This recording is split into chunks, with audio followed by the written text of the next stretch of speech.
Boa noite, estamos mais uma vez no nosso programa Aprendendo a Ser na TVR Sul Comunitária, aqui no Morro da Fumaça. E hoje o tema é sobre economia de mercado. Boa noite, Lenise. Boa noite, TVR Sul, obrigada pelo apoio. Boa noite, Leni. Boa noite, TVR Sul. Boa noite, Giane. Então vamos fazer mais um dia de trabalho, né? Seja bem-vinda. Eu quero já dar o meu boa noite também a alguns telespectadores, os internautas que nos acompanham e não deu tempo para nós dar um alôzinho na outra edição, porque foram muitas pessoas, né? Então a gente não deu conta. Então lá para o Edgar de Souza Rocha, que ele estava nos assistindo provavelmente hoje também com a sua mãe, lá de Imbituba. O Vitor, meu sobrinho, um beijo, ele já cobrou isso da tia. A Helena também, então um beijo para vocês. Teve outras pessoas, então ela pode estar participando ao vivo, que o que a gente vê aqui a gente vai entrar em contato. Olá, Leni. Vamos começar o nosso bate-papo de hoje? O nosso bate-papo. Então, como a Giane colocou, o nosso tema hoje, que inclusive é um tema bem atual e bem interessante, principalmente para empresários e organizações ou futuros empresários, que o brasileiro gosta muito de ser empresário, né? É, muito empreendedor. Só assistir o programa lá, Pequenas Empresas e Grandes Negócios, que a gente percebe isso, a sede que o brasileiro tem de ser um bom investidor. E que, inclusive, é o nosso tema de hoje. Então, Leni, para nós começarmos o nosso diálogo, fala um pouquinho da tua carreira, das tuas experiências, por que tu decidiu ser uma consultora Toyota, se tu tens uma empresa, como que tu decidiu ser empreendedora? Certo. Para mim é sempre um motivo de muito orgulho a gente falar um pouco da carreira, porque é uma construção, né, Lenise? A gente não nasce sabendo, a gente constrói.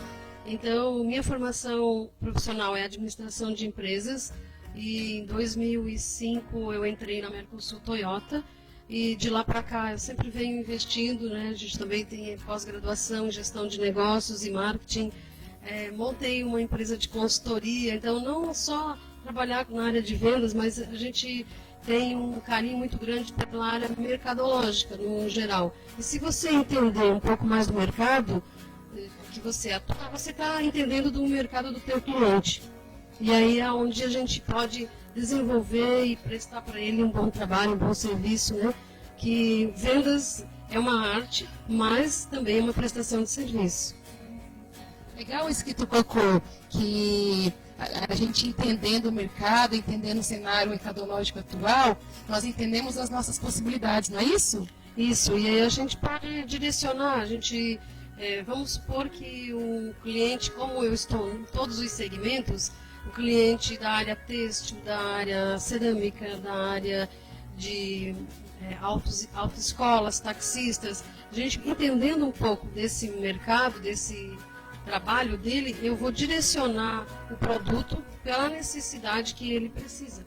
Então aí, só que não pode ser assim, simplesmente, eu vou lá vender tal produto. Eu tenho que fazer um estudo, estudar o cliente, estudar o consumidor, quais as necessidades que ele precisa para a gente poder atendê-lo da melhor forma possível. Isso é um dos pilares da Toyota também.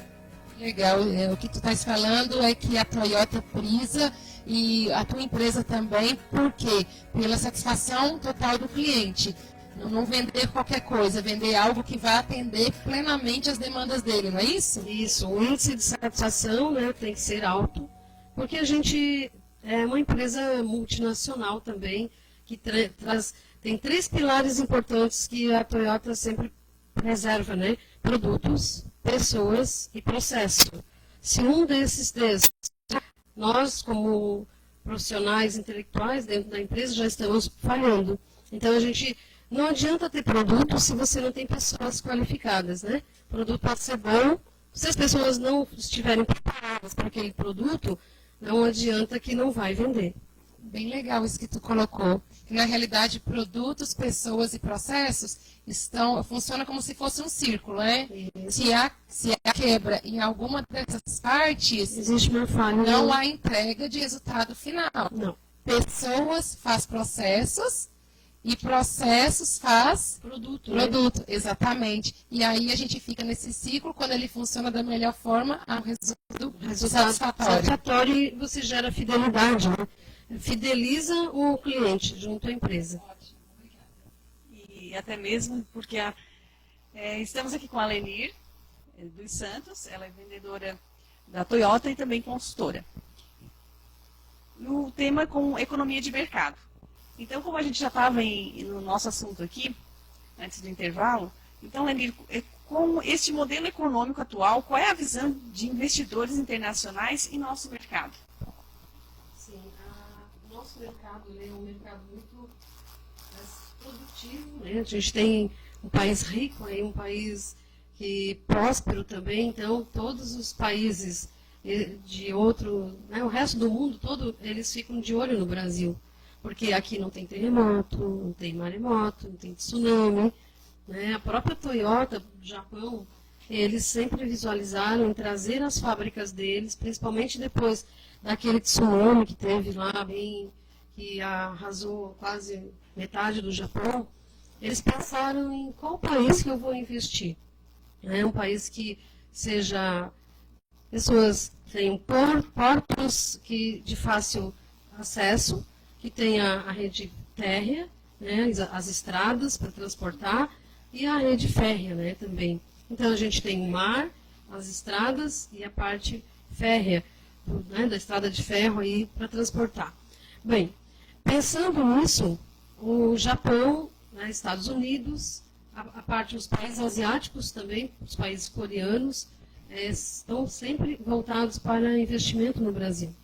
Tanto para a nossa área, que é a área do automóvel, quanto outros segmentos, como a linha de sapatos, a linha de roupas, né?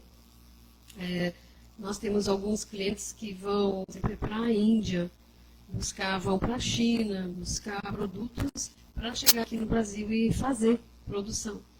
E o Japão, em específico, ele está muito com os olhos voltados para o Brasil. Agora, o ano passado, ano 2016, na verdade não 2017, eles montaram a 4ª fábrica deles em Porto Feliz, em São Paulo, que é uma fábrica de motores, com a perspectiva de crescimento, visualização, né, de investimento no Brasil, de trazer novos modelos que já existem lá fora e que não existiam aqui, para facilitar a mais consumo. Eles veem o brasileiro como gosta de qualidade e consome muito carro, né? Nós temos muito carro. Então, o brasileiro adora carro zero, né? Às vezes deixa de comprar alguma coisa, mas o carro ele tem que ter na garagem. Muitas vezes, pela nossa população, já ficaria aí, uma família de 5 pessoas, 2 por família, 2 por 5, né? 2 veículos para uma família de 5 pessoas. Né? Temos aí um caos no trânsito, né? Um reflexo disso. Mas, graças a Deus, né, que tem, porque aí eu posso vender mais um pouquinho, né?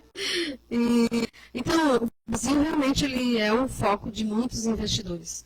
Esse problema que teve aí, que é do Risco Brasil, que baixaram a nossa nota de risco, né, dos investidores, ele vai afetar, mas não tanto, porque pode subir um pouco mais o dólar em relação aos investimentos de lá para cá, mas com certeza o Brasil é um alvo fácil de investimento. Ô Leni, como tu comentou que o Brasil é um alvo de investimento, tem alguma, qual que é a relação do Brasil nesse cenário de crise mundial que o Brasil, digamos, que está meio fora dos padrões da crise, conforme tu colocou, ou não tem nada a ver essa interpretação? Fala um pouquinho para a gente sobre isso. Tem crise, né? Tem segmentos que estão com mais, segmentos que estão com menos, porém o brasileiro ele é muito forte. Exemplo disso você vê, dá uma enchente, o Brasil inteiro se mobiliza para ajudar aquele setor, aquela cidade que está precisando. Tem crise, o brasileiro dá o seu jeito, né, de sair da crise. Ele é muito criativo. Tanto é que hoje aquele investidor individual, que é o microinvestidor individual, cresceu muito. né? Graças a Deus, o governo, nesse ponto, ele foi muito favorável também a abrir essa possibilidade. Mas falando do MEI, né? Do MEI, isso. Porque se você hoje não ganha dinheiro, né, com carteira assinada, você tranquilamente pode ganhar dinheiro no mercado fora do mercado convencional, esse mercado tradicional aí que é do MEI. Senhor Silêncio, aproveitando que tu comentou disso, que eu acho que é uma informação interessante para quem está nos assistindo, né? Se tu não estás registrado e tem interesse em ser um empresário, né, comercializar ou industrializar qualquer tipo de produto ou serviço, tu pode fazer, sendo o limite de faturamento R$5.000 mês, limitados a R$60.000 por ano, e a prestação, na verdade, o tributo é de 54 e pouco mês. A R$72. Depende do setor que você vai trabalhar, né? Mas é bem baixo a tributação para o microempreendedor. E outra informação importante, que isso também vale, essa declaração de 5 mil por mês, esse faturamento, vale também para cadastro no banco. Para quem não tem a renda, vale como um comprovante de renda.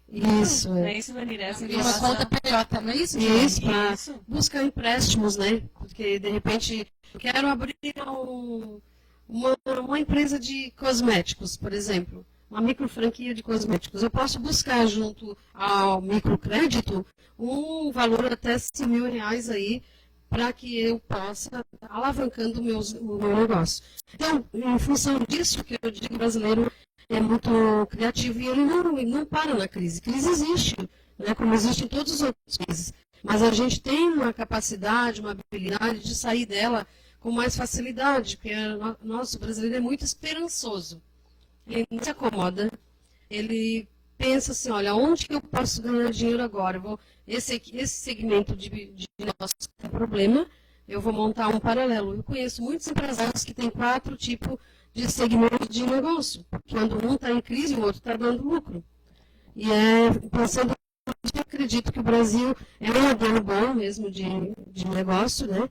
E por isso que os empresários internacionais querem investir no Brasil. Até mesmo que o nosso PIB não é baixo, que é o Produto Interno Bruto. Não. O que é alto são as despesas governamentais, né? Que aí a gente tem uma contraposição aí que as pessoas que vê jornal aí e seguem alguns economistas que falam sobre o cenário de mercado, a gente sabe mais ou menos onde está o problema do Brasil.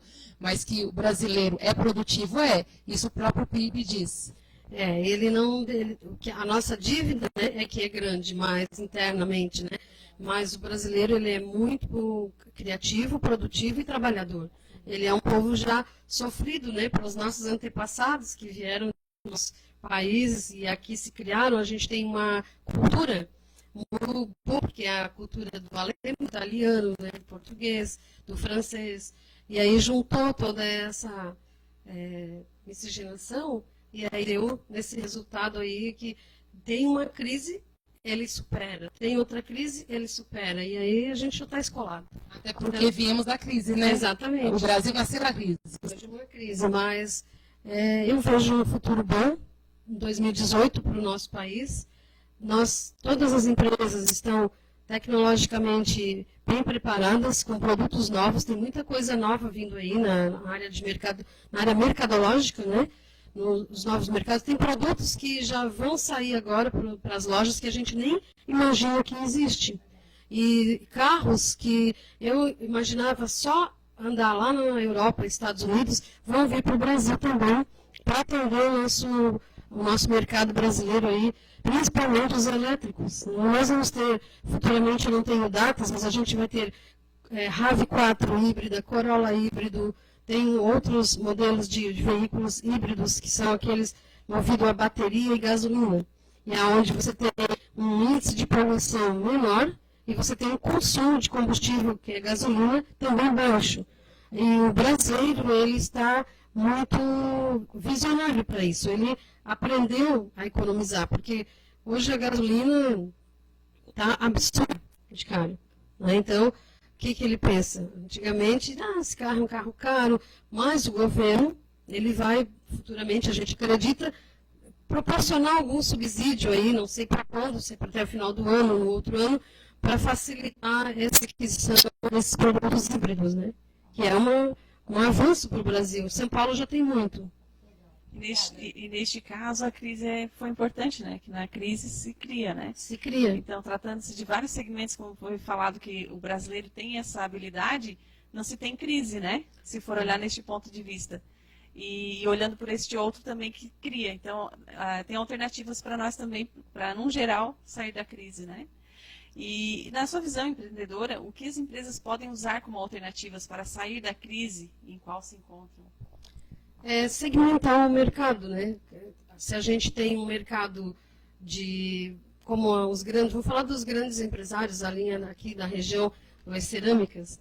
As cerâmicas, eles têm, são sofridos, porque a gente acompanha, eu vendo carro para eles, é muito difícil, os impostos são caros, tem a despesa da logística, né, de entrega também, com os caminhões, tudo, e eles passaram um momento muito difícil, mas sempre tem aquele que se sobressai. E aí, de que forma? Investindo em tecnologia, né, para investe, depois tem o retorno. Então, eu acredito que para sair da crise é você ser criativo e diversificar o seu negócio. Não é aquele velho ditado, não apostar todos os ovos na mesma cesta. Né? Enquanto aquele momento está bom para determinado mercado, vamos abrir para um próximo, para que no momento que aquele estiver baixo, o outro está rendendo. E assim é que a gente sai da crise. Certo. Criativo. Ô, Lenir, uma dúvida. Qual que seria o modelo econômico ideal para prosperar a economia de um país? No meu entendimento, né, vários economistas podem discordar, mas no meu entendimento, um modelo que os Estados Unidos é um bom modelo, o Japão é um bom modelo. Os Estados Unidos, eles tiveram uma crise muito forte. Não lembro se foi em 2012, com a crise das imobiliárias, construção civil, né, e na Bolha imobiliária. Isto, exatamente. Aonde muitos americanos perderam suas casas, né, perderam tudo, porque o juro se tornou uma bola de neve que eles não conseguiam mais pagar. E onde foi que os Estados Unidos saiu? Porque depois vocês vão entender por que eu estou levando o modelo econômico para fora do país. Os Estados Unidos, lá, 25% dos americanos, hoje, é um estudo, né, que a gente tem, eles são marketing multinível, que é uma rede de relacionamentos. Hoje nós já temos aqui no Brasil os cartões de crédito, com as milhagens, né, dos aeroportos, das empresas aéreas. A gente tem algumas redes de cartão que compartilham. Se você consumir dentro daquela rede, Visa, Mastercard, Orcard, você ganha pontos. Então, isso é uma forma de marketing multinível. Marketing multinível. Exatamente. É onde eu compartilho um produto que eu queira comprar com outro, e aí vai se sustentando. Porque as empresas daí vão tendo sempre um consumidor a mais. Vão trabalhando com a política do ganha-ganha. Elas não precisam de trabalhar só com o varejo, elas ficam como se fosse um atacado, né? Micro franquias, na verdade. Você compra e compartilha, Eu acredito nesse modelo de mercado para o futuro do nosso Brasil. Ele já está muito aí com as grandes empresas de cosméticos, principalmente, né? Não vou citar os nomes, mas eles já entenderam que quando você indica, compartilha, você também ganha. E aí a rede é muito grande. Hoje, quem não usa cosmético, né? Qual a mulher que não usa um batom? Quem não, os homens também. É homem que não usa um gel de cabelo, que não usa um bom desodorante, um creme, né? Cuida da barba. O homem é muito vaidoso. Então, nesse modelo econômico dos Estados Unidos, da Europa e do Japão, é que eu acredito. E outro fator muito importante que nós temos que deixar aqui para os nossos ouvintes ali, é a questão do treinamento, da capacitação. As nossas crianças, quando vão para a escola aqui, para o pré, elas vão para brincar, né?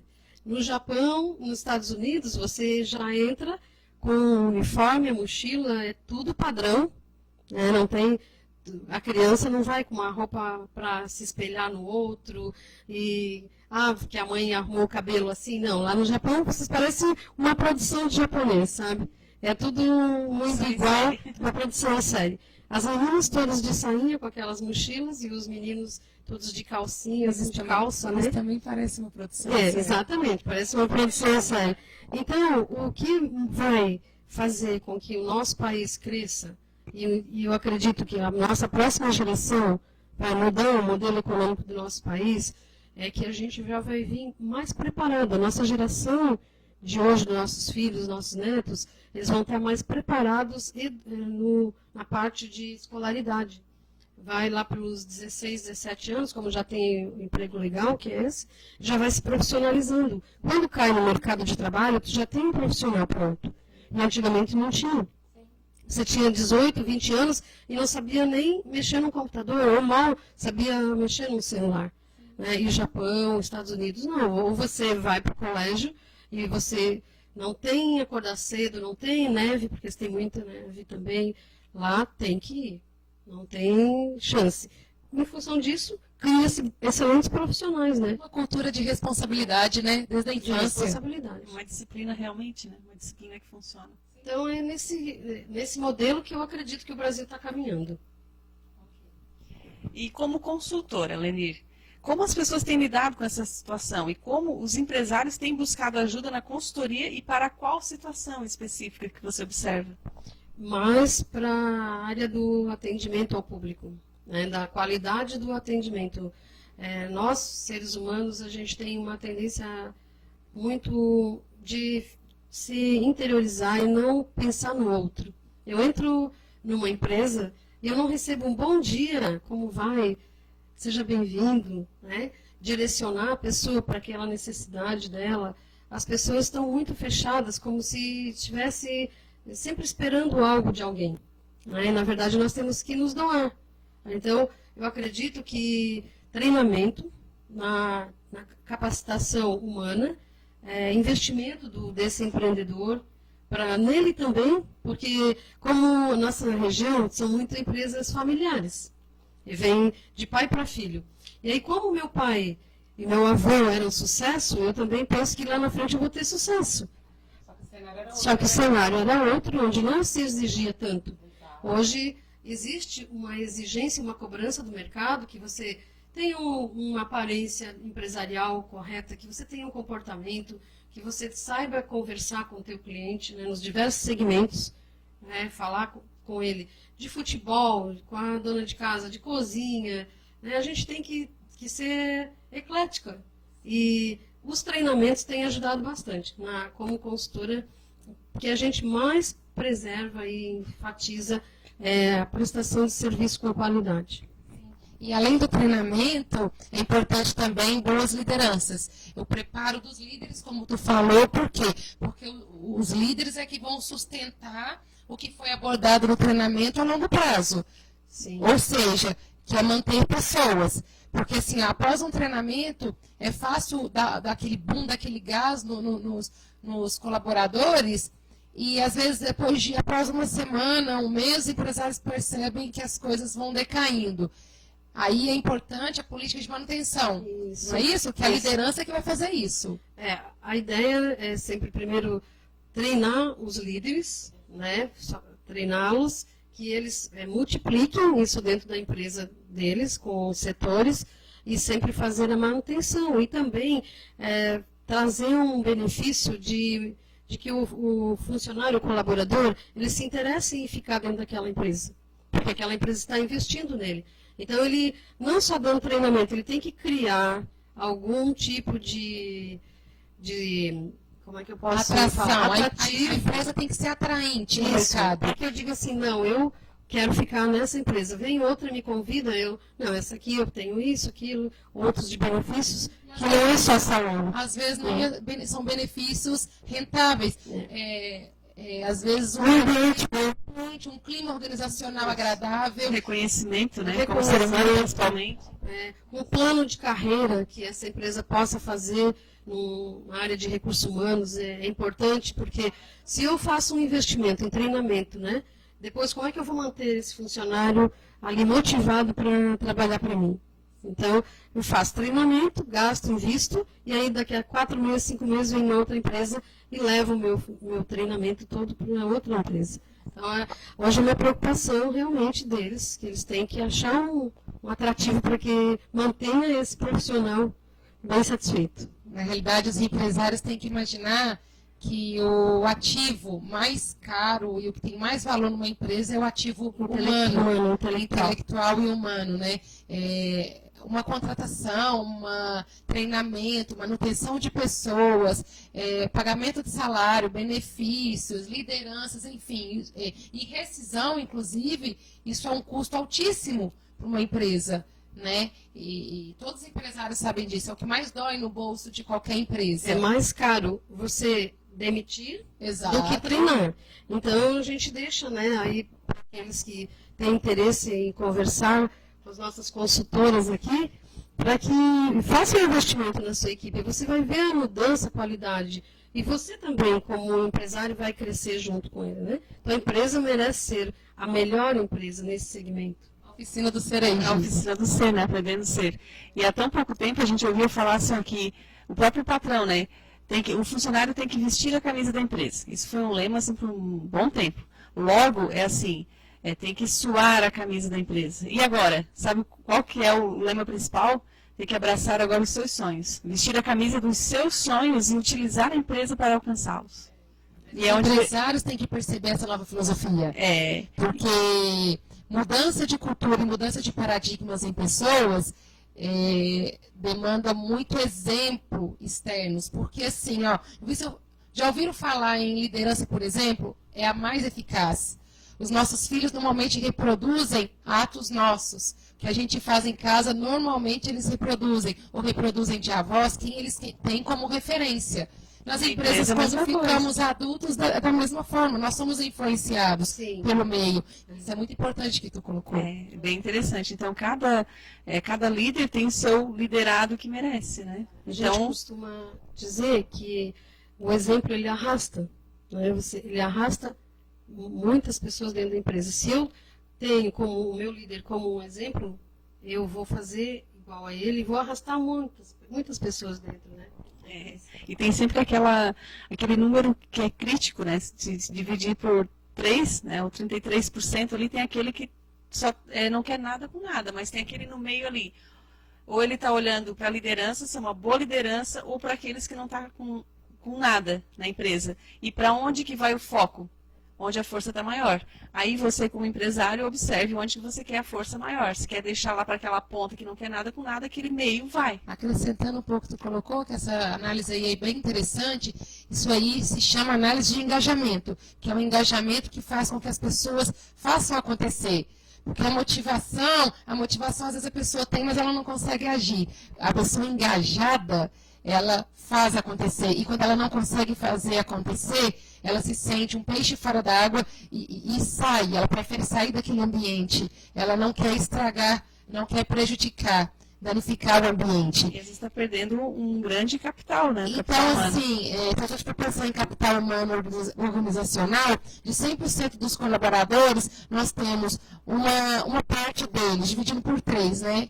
Uma parte desses engajados, outra parte completamente desengajados, né? E temos esse outro terço aí, que é o pessoal lá do exatamente no meio do muro. Aí que está a importância de se investir em pessoas mais engajadas, para poder trazer esse pessoal em cima do muro para o lado deles. Porque enquanto seres humanos, nós tendemos para o lado negativo. Então, para a gente cair para o lado negativo, é 2 toques. E daí não se sabe por que investiu tanto na empresa, tanta tecnologia, e de repente não está funcionando. Né?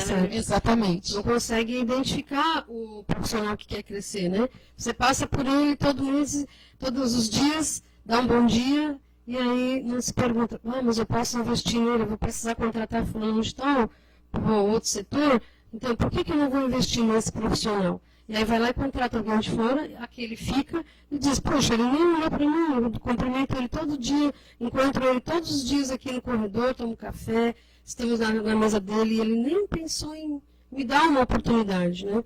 E quando dá oportunidade, também investir em treinamento. eu quero, hoje, a nossa maior parte de desemprego, no caso, né, não é a questão de alto índice de desemprego. É o alto índice de desocupação. Porque se a gente tem uma ocupação especializada num determinado setor, eu vou lá e contrato. Então, não é a questão de desemprego. Desemprego é emprego. Produtividade, está falando. Eu estou falando de capacitação. Pessoas qualificadas em determinado setor. Porque eu vejo assim, ó, São Paulo, Rio, os grandes capitais, eles têm vagas, mas não tem pessoas qualificadas para ocupar essas vagas. Então, o que falta? Treinamento. E realmente faz sentido, né? Toda essa desocupação e falta realmente se qualificar e estar lá. O cenário está mudando, né? Está mudando. Eu, enquanto colaborador, eu tenho que investir num curso, num treinamento, sem que meu patrão saiba. Mas ele pode ir lá no RH e falou, fiz um investimento agora na área de informática, fui lá aprender Word, Excel, umas outras planilhas interessantes, e fala para o RH. No momento que precisar, ele sabe que aquela pessoa está fazendo investimento, né? Isso aí. Lenise, tem mais alguma pergunta para nós finalizarmos? O papo tá bom, né? Nós temos que convidar a Lenir para vir mais vezes, Lenise. Para fechar as nossas perguntas aqui, o rol, inclusive muitas delas eu recebi de participantes de programa dessa semana, do último programa para agora. Lenir, como e quando pode-se afirmar que uma empresa ou organização tem uma saúde financeira? Fale um pouco sobre isso. Certo. Ela mostra que tem uma saúde financeira quando ela investe, no primeiro momento, no seu capital humano, né, que é o seu capital intelectual, e você vê que ela tem um padrão onde você vai visitar aquela empresa e os colaboradores, os funcionários, te recebem de forma diferente do tradicional. Você vê quando ela faz investimentos na área social, quando ela está não somente querendo ganhar dinheiro da comunidade, mas também investindo naquela comunidade. Então, você vê que ela está saudável, né? Você vê no momento em que ela é bastante divulgada no mercado e que, geralmente, nós temos aí algumas empresas que fazem pesquisa de mercado. E aí eles fazem, quando você pensar, vamos tomar como exemplo a Mercosul Toyota. Quando você pensar em comprar um carro, né, você tem que pensar com quem você vai comprar, quem é o consultor ou vendedora que você quer que vai te atender e qual é a melhor empresa que vai te atender. Então, todas as empresas, não importa o segmento, nós temos que pensar isso. Quando alguém pensar em comprar um sapato, aonde é que o meu consumidor vai para comprar esse sapato? Qual é a empresa que ele vai escolher? Então, é dentro dessa linha que a gente deve pensar que ela está realmente saudável, porque eu sou lembrada pelo mercado. Muito obrigada. Eu que agradeço pela participação. Já deu o nosso horário, né, Giane? Isso mesmo. Só lembrando aqui, então, os nossos patrocinadores, a SEC Moda Íntima. Tem um pessoal aqui. Para a gente mandar um abraço. Então, vamos lá. Vamos lá. Um alô pro pessoal. Alia manda os abraços para nós. Agradecer. Olá, Márcio. Um abraço. Muito obrigada. Obrigada pela participação. Juraci Fernandes, um abraço. Obrigado pela participação. Olá, João, muito obrigada, um grande abraço, boa noite para você. Um abraço, Marileia, beijo e obrigado pela participação. Cancelier. Um abraço, Maristela, muito obrigado, um beijo aí para você. O Mauro trabalhou comigo. Mauro, um abraço para você, meu querido. Ele trabalhou comigo. Mauro, um abraço muito legal para você, para a Lúcia. Muito obrigada pela participação no nosso programa. Obrigado, Marcelo, um beijo. Podemos... Eise Della Justina Ascarella, minha prima. Eise. Obrigada, Eise, pela participação. Agora virou tubaronense, né? Veio lá de Grã-Pará, agora está morando em Tubarão. Um abraço para você. Um abraço.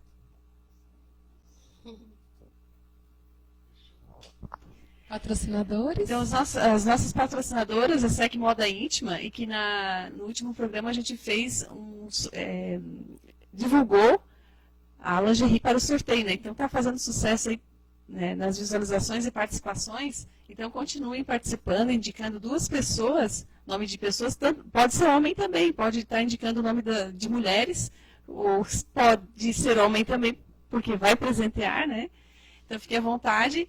Então a SEC Moda Íntima está oferecendo a lingerie para o sorteio no próximo programa. Todo homem tem a mulher da sua vida.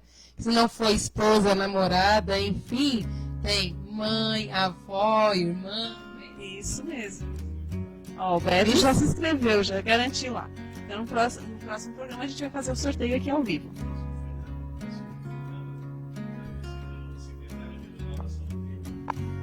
O nosso próximo programa, já lembrando, vai ter um participante que é o secretário regional da Saúde de Criciúma, Fernando de Fabre. Então, fiquem ligados, nós vamos estar divulgando no link aqui do Beto Madeira ou TV RSU Comunitária, para vocês também estar participando dessa entrevista com o secretário da Saúde. É um momento excelente para discutirmos política, né, diante desse cenário de crise política que estamos vivendo a nível nacional. E tratando-se de saúde também no meio disso, né? Interessante. Recadinhos como assim? Então, Lemone, cabeleireira, então, que ela é sempre responsável aí pelo cabelo, maquiagem, sempre quebrando o nosso galho. Quebrando não, né? É um ótimo trabalho. Então, sempre está com a gente e nos patrocinando. Sheila Beach, acessórios de Jaguaruna. Boutique dos Convites de Tubarão. Menegale Eventos, nosso cenário maravilhoso aqui da Menegale Eventos. Sandra Festas, com aquelas deliciosas tortas e doces finos, salgados. E mais quem, Lenise? Seguindo os nossos oferecimentos aqui, esse programa é um oferecimento de Michele Nandi, Michele Make, super profissional. Muito obrigada pela parceria aí, por estar junto aí ao programa Aprendendo a Ser, sempre contribuindo e me maquiando. Um abraço para você e obrigada pelo belo trabalho que desenvolve.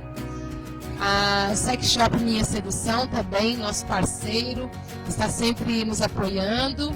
E excelente trabalho, serviço, produtos de qualidade. Se precisarem, procure lá Adriano ou Israel, que eles estão sempre prestes a ajudar e sempre com muito comprometimento, sigilo, enfim. O trabalho deles é muito bem feito. E a Metalurgia Gonçalves, obrigada por tudo. O programa Aprendendo a Ser, TV RSU agradece pela participação de todos os nossos patrocinadores. Lenise, quer deixar algum recado, alguma mensagem aí para os empresários? Eu agradeço a todos aqui pela oportunidade de a gente estar, o convite, né, também, de divulgar um pouco o nosso trabalho na região, sempre bem feito. Para aqueles empresários que queiram fazer um contato conosco, de qualquer forma, ou com compra, venda, né, ou na parte da consultoria, pode falar com a Lenise e com a Giane, que a gente está aqui à disposição. Conseguimos, inclusive, divulgar nosso trabalho. Em parceria. Obrigada pelo privilégio. Obrigada também aos ouvintes aí, né, que estão, web ouvintes, né, que estão aqui prestando o nosso, tirando um tempinho aqui para nos assistir um pouco e também aprender. Eu também aprendi bastante hoje aqui com vocês. Aprendeu a ser? Aprendi a ser. Então estamos muito felizes, né, Giane? Uma participação. Muito obrigada pela participação. Obrigada a todos, boa noite, obrigada TV RSU, um grande abraço a todos.